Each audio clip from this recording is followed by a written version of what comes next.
What is up, everyone? Sergeant Argerred here. Today we're reacting to the history of Germany, part 1. Because why not? I've never reacted to this channel before, so I just decided to give them a chance. Now, as you can see, their first video is quite short.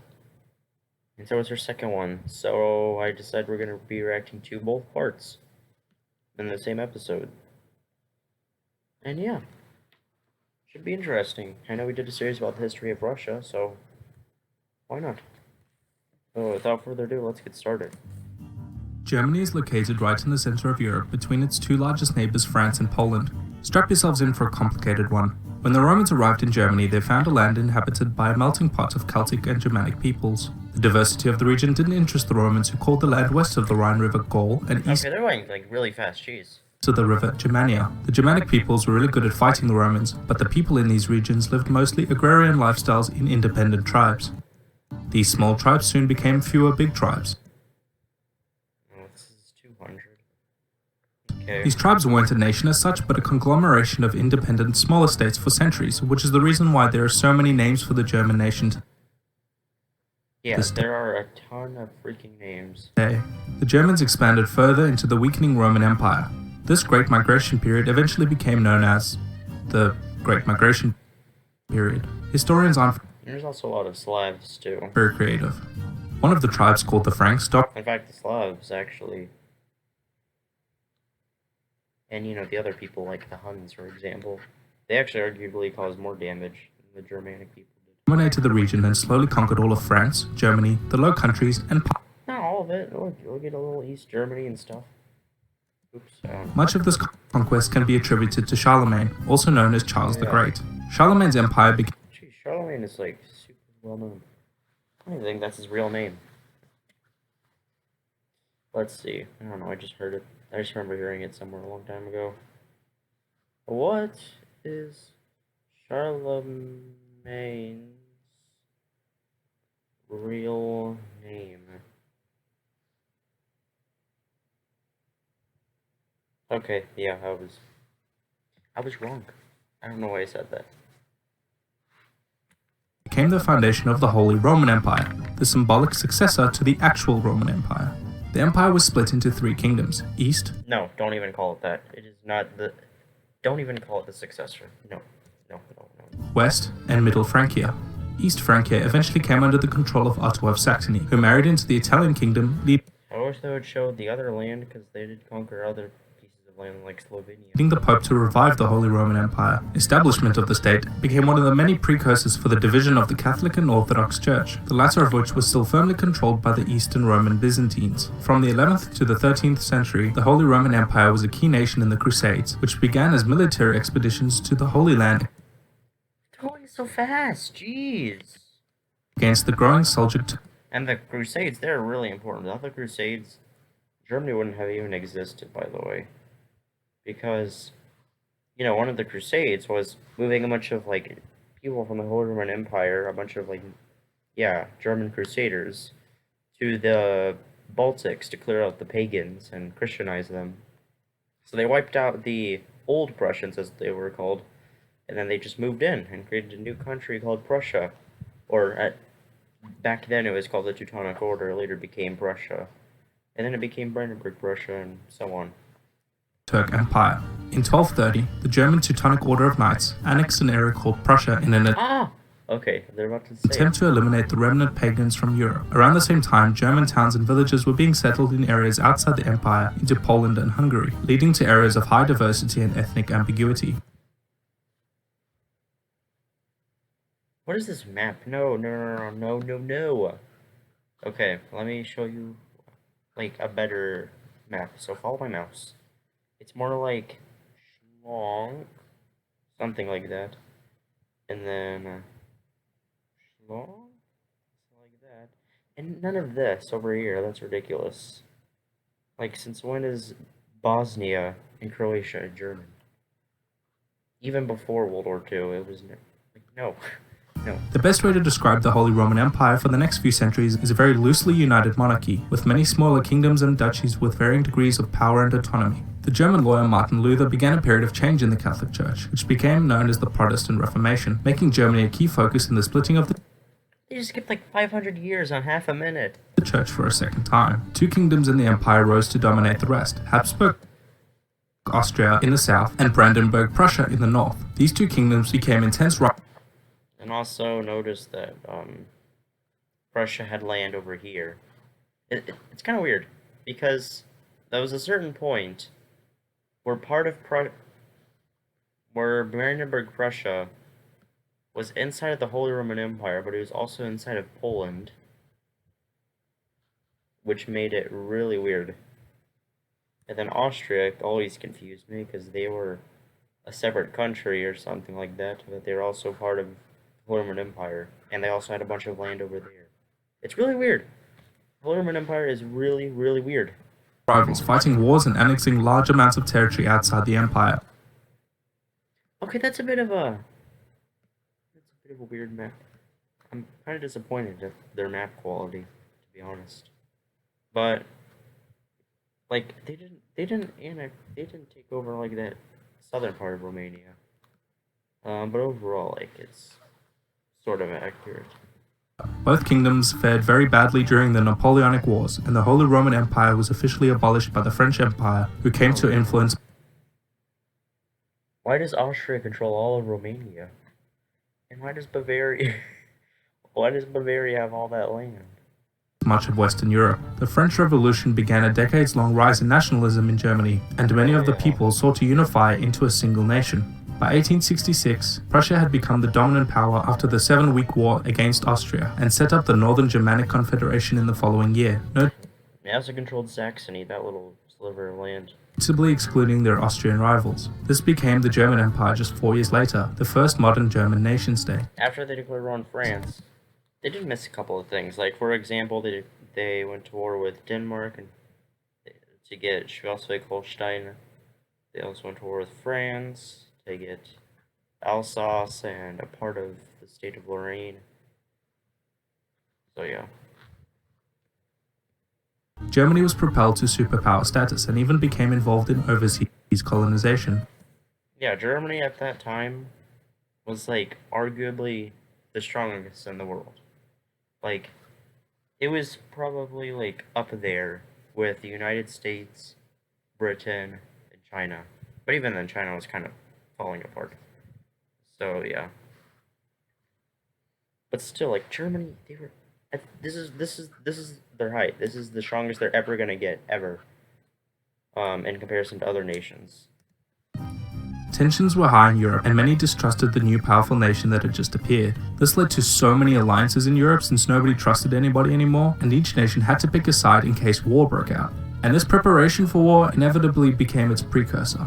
When the Slavic nationalist Gavrilo Princip assassinated the heir to the Austrian throne in 1914, war broke out in Europe between the Central Powers and the Allies. Oh, now they're called the Entente. Germany ended up being a key aggressor in the war and was Why do people call it the Allies so much, even though it's called the Entente? It's interesting. blamed for most of the atrocities committed during battle. Extremely harsh war reparations. Yeah, and guys, I need to tell you something. Germany, despite like memes online, Germany was not the first nation to use gas attacks in World War One. That was France. That was France. You donkeys. I'm talking to the French, by the way, not the viewers. But oh my gosh, they used tear gas, right? And then the Germans, they were like, oh, they're gonna use gas. We're gonna use gas. So they escalated it, and then the Allies escalated it more until eventually everyone was using like powerful gas. And yeah. Were imposed on the state, and much of its territory was stripped in the Treaty of Versailles. This crippled the German economy, and angst against the Allied powers led to the rise of National Socialism. It's actually like a new idea that's more controversial, like new idea that's been put forward by historians, that like the Treaty of Versailles wasn't as bad as it was. Like it just seemed that way because of like German propaganda and things like that. But it's interesting. I haven't really looked into it that much to have my own opinion. Socialism, with Adolf Hitler, one of its main advocates, rising to power and the resentment held by the common people. Hitler became Chancellor in the year 1933, instituting radical reforms and imposing strict National Socialist ideals on the nation, which became known to the West as Nazi Germany. The regime was highly anti-Semitic and allied itself with fascist Italy and Imperial Japan to form the Axis powers of World War II. Well, at this point, here. So these nations wouldn't join until later. Because it says 1939. At this point, Hungary, Romania, and Bulgaria would not join until like 1941 or something like that. Czechoslovakia did not look like that. It was partitioned in 1938 and 1939. Austria was taken over by Germany. Italy took over Albania in 1939. What else?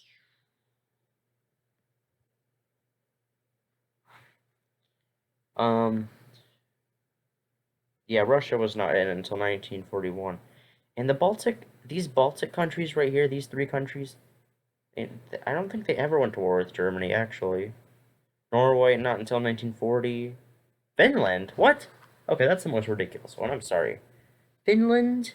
They joined Germany, and then they betrayed them, like, in 1943 or so, 1944, because the Soviets were gaining on them and just basically taking over their whole country. That would be like putting Italy with the Allies, because they betrayed them in 1943. Like, Italy betrayed them, like, a year earlier. Like, no, come on, no, please. After a rapid expansion, And Greece never joined the Allies, and Yugoslavia never joined the Allies until like 1941, I believe. And then military decline, Nazi Germany was defeated and divided along the zones of occupation by Allied powers. I wish they would have been a little bit more in depth with the war. West and East Germany continued as neighbors for the next few decades, and the Berlin Wall was erected around West Berlin to prevent defectors from the communist East Germany. By 1990, the communist East collapsed, being reunited with West Germany. The new German Republic is known for its high quality of living, exceptional engineering, and for playing a key role in rebuilding Europe, being one of the key founders of the European Union and the Eurozone. Very cool. My only critique is, 1, the maps, and 2, that the video is short, but other than that, I really liked it. So, yeah, I guess you're going to watch part 2. This one is a bit longer. So, wait, what do they even have to show anymore, though? Like, they already went from literally, like, thousands of years ago to right now. What else are they going to cover? This episode is brought to you by Squarespace. And yes, that means that I've been setting up my very own website. Good job. Your and freeze. Was that John Green? Wait, that's like a guy somewhere on another history show. Streams and oceans. They lived in isolation from their kin for centuries. Out of necessity, the wisest and strongest among them ventured out, taking... Oh, so it's like a more in-depth history of Germany. Okay. With them those brave enough to inhabit the Central European plateau. Their isolation had left them marked by their eyes the color of oceans and their hair made of liquid gold, or the amber that the sea spat onto their shores. In times of famine they battled the marshes, the curse of Troll's skin, and the fly sent by Woden to punish dishonorable men. When the famines lifted, they fought with each other for soil and till, as well as the great Roman hegemony to the south. Some barbarians would trade with the empire, and some would wage war on the silver-armored despots. The Romans, seeing the threat, would push further into the frontier beyond the Great Rhine River, which they called Germania. Oh, Jesus.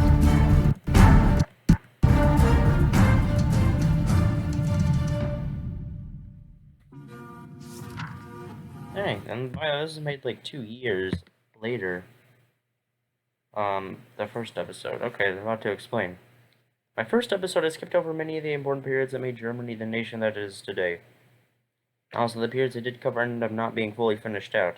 In effort to rectify this, I will be making a brand new history of Germany into its own series, and I have the same plans for many of my older videos. If you'd like to help support these, recreations.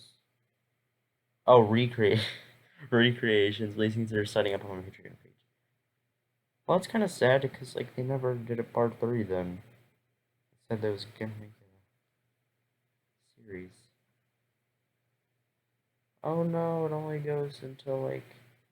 Well, I guess we'll see. I don't really know.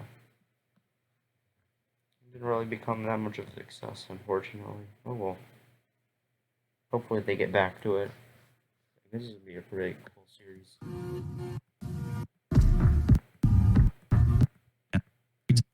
Scandinavia, where settlers from the Pontic Caspian steppe and the Caucasian mountains had migrated. Central Europe at this time was dominated by other peoples, the largest of which were the Celts, who were being slowly conquered by the Romans from Italy.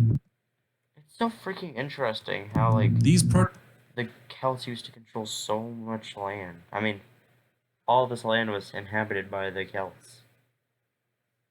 Just wow.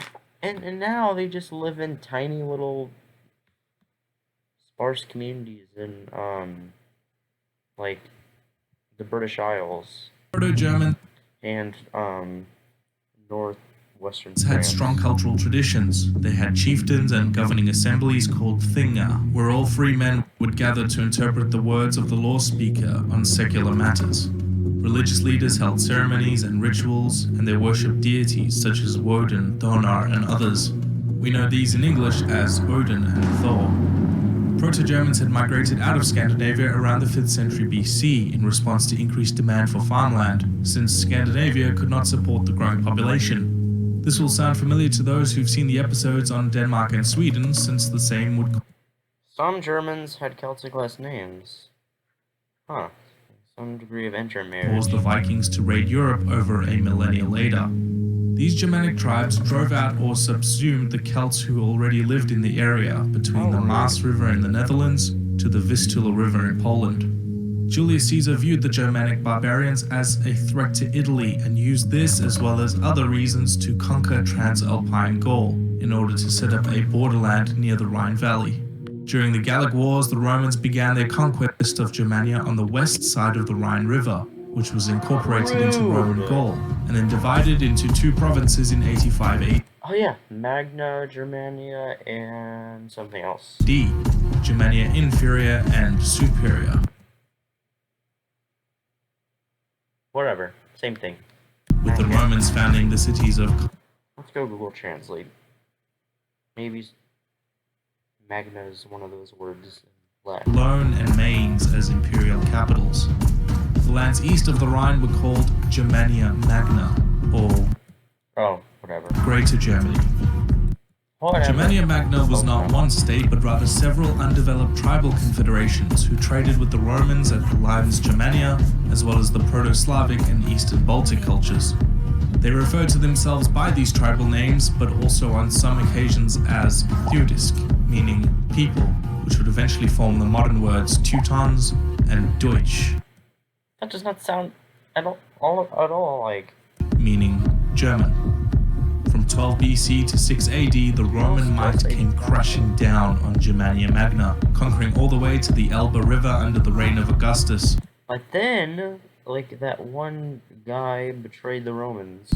However, a general named Arminius, a German prince captured and raised by the Romans, betrayed the Roman armies and led an ambush of the legions in Teutoburg Forest, forcing a retreat. Oh, I need to do a video reacting to that, because that is really cool. Back to the Rhine River. Like, tell me if you guys want to react to it. If you want me to react to it. Again with the Romans rule Germania Magna. One more thing, I know I keep pausing it, but this is actually an important thing for me to say. Like, in some of my other videos, I get suggestions that I put off until later, because I get, like, a bunch of requests. And there's videos I want to react to, like, just because I want to. So, sometimes, like, I'll forget them, and the only way for me to find them is if I, like, go back a bunch of episodes, and I don't even know if they're there, so... if it's been a while and I haven't gotten your request yet, please like remind me in the comments. Like that way I can, be reminded and hopefully be able to react to it. After one of the worst defeats in Roman history. Overall, the Germans had mostly a trade and mercenary-based relationship with the Romans, and many Germans even settled in the empire. But with their growing populations, they became ever more powerful, and raids on the empire became more and more common. Just as the Roman frontier was weakening, a huge-scale migration of Goths was happening, from their homeland in Sweden to the Vistula of Poland, and then to Crimea, and many Goths became pirates on the Black Sea. The Goths were a ferocious and powerful tribe, and many other groups such as the From Sweden? Vandals, Burgundians, Alemanni, and Macromanni pushed further into Rome to escape the Goths in the north and east. The What? Okay, this is so weird. I thought the Vandals went all the way to, like, Spain. This is so weird. Rome struggled for many years against these tribes, barely managing to hold back the Chatti, Chalki, and the Macromanni. The Goths then split into two factions, the Ostrogoths and the Visigoths. Yeah, and Ost means east, and like German and other like Germanic languages, I believe. So obviously the Ostrogoths are gonna go in the east. The Visigoths are gonna go over there into Spain, I think. Real large The Huns, they're gonna wreck the Roman Empire. scale invasions would be triggered by yet another force. The The Huns, probably cousins of the Genghis, invaded Europe in 373 like wildfire, destroying everything in their path. They subjugated the Ostrogoths and harassed the other Germans and Romans alike. Soon, other Germanic tribes pushed into the weak heart of Rome while fleeing from Attila and his powerful armies. The Visigoths would sack and plunder Rome under King Alaric in 455, before eventually conquering and settling in Spain. The Vandals conquered a kingdom in northern Africa and Carthage, and also sacked Rome when a political marriage betrothal was broken by Rome. The sack of the city was so wanton that vandalism came to be the word for wholesale destruction in the Latin language. The Ostrogoths revolted against the Hunnic Empire, and once it collapsed, also eventually conquered parts of the Adriatic coastline before settling in the Kingdom of Italy. The rest of Rome was now ripe for the picking. The Burgundians negotiated a kingdom for themselves northwest of Italy. Part of the Suibhne Confederation conquered the west of Spain, while the rest settled north of the Burgundians under the name Alemanni. The Franks took the lowlands. Alemanni, and that's where like one of the German names comes from, right? Like I think some countries call them something like that. And the Angles, Saxons, and Utes, together with their cousins the Frisians, took Britannia, forming the basis of modern England. Yeah, and it was basically a bunch of like raids. Whole of the Western Roman Empire. It's so interesting how a bunch of these places use, like Britain, for example. Britain is probably the biggest example. How it used to be settled completely by Celts, and then it was settled by Latins. Like, what do you call them? Latin people? I don't know. Latin people. And then it was settled by, like, Germanic people. And now today, like, England is Germanic. It's so weird. It is so weird. Empire had fallen to Germanic tribes, and several kingdoms were now where her provinces had once stood. Germania Magna was, however, still wild and barbaric, with little in the way of the institutions and infrastructure in the Roman south. The Saxons, Thuringians, and Lombards still led a tribal life in the mostly undeveloped land. That is, until an unlikely new power arose in the ashes of Let me guess, the Franks. Roman Gaul. The Franks. I recently took this channel full time, and in doing so I decided to revisit some of my older episodes to take a more serious and in-depth look at their... I'm glad they did that. I just wish they continued it, because this is a cool video. I liked it. Probably because the last video got Probably because this video got 10 times less views. Like, that'd be like if I made a video and got 300 views. And then I made a part 2 and I got 30. Like, that is not good at all. So yeah, I am Sorry for you guys. Wait, no, what did I do? Maybe I can, maybe I can help, you know, bring it back with my massive number of followers. But yeah, thank you all for watching, everyone, and goodbye. Hello, everyone. If you enjoyed this video, make sure to like it and subscribe to my channel, and, you know, turn on the notification bell thingy. And if you didn't, then make sure to leave a thumbs down. But yeah, that would be greatly appreciated. And while you're at it, go ahead and watch my other videos. They're probably just as good, and if not better than this one right now. Except for my oldest videos, don't watch those. And, you know, subscribe to these people down here, my fellow sergeants. They're other YouTubers that I either know or I have in high regards. Yeah, even my cat agrees. So, thank you for watching, and have a great day.